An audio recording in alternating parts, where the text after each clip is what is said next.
organization for getting legislation passed to make it more difficult to get the gun. But we know that the demons don't stop there.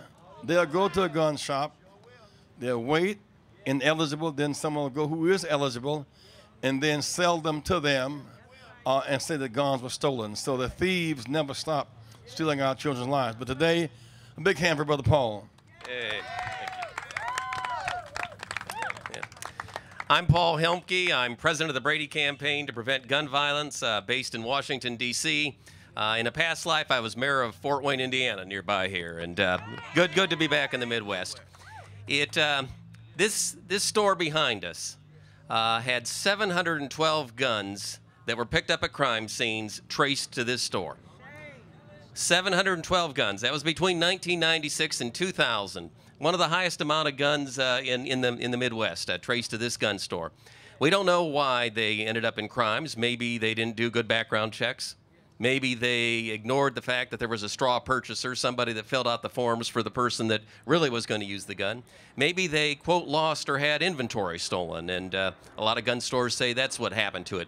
But 712 guns came from this store into our communities and were used for crimes.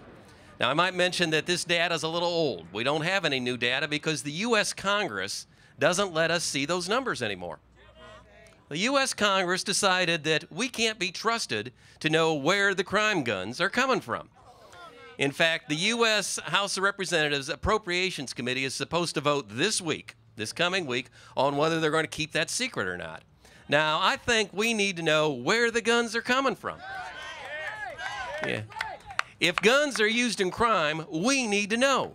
And this store used to be a source. We think this store is still a source. We need that information. The people need the information. People need to know. Let me just say a couple more things real quick. We can stop violence. We can reduce violence in this country. Other countries have figured out every day in this country, 32 people are murdered with a gun. Now stop and think about that. At Virginia Tech, 32 people were murdered, and it made the cover of Time, the cover of Newsweek, all the cable shows, all the networks for a solid couple weeks. But 32 people are going to be murdered in the United States by a gun today and tomorrow and the next day. And it's going to come from stores like this. And it's going to take action from us, all of us, working together, the Brady Campaign, PUSH, our Million Mile March chapters in Illinois and around the country, to make a difference. It's going to take the churches and the faith community. And that's what we're trying to start here today. We're trying to say enough is enough. We can make a difference. No more violence. Save the children. You can do it by doing background checks in all sales. You can do it by closing down the corrupt gun dealers. You can do it by making sure there's no straw purchasers. You can do it by saying, and let's limit the number of guns you want to buy. If you can buy 81 guns of the same make and model at a time, you know where those guns are going to end up. Not out hunting deer, not out protecting your family. Somebody's going to sell them out of the trunk of their car. Those are signs of corrupt gun dealers. Those are signs of illegal traffic. And these folks are pushers. They're gun pushers. They make money off of this.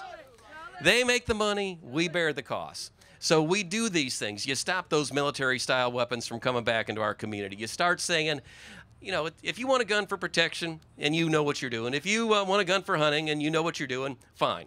But if you've got a gun in your home, you need to realize it's 22 times more likely to be used against you and a family member than stopping a bad guy. So let's see the light. Let's make a difference. We can keep hope alive in this country. We can make a difference in this country. Thank you for being here. Thank you, Reverend Jackson.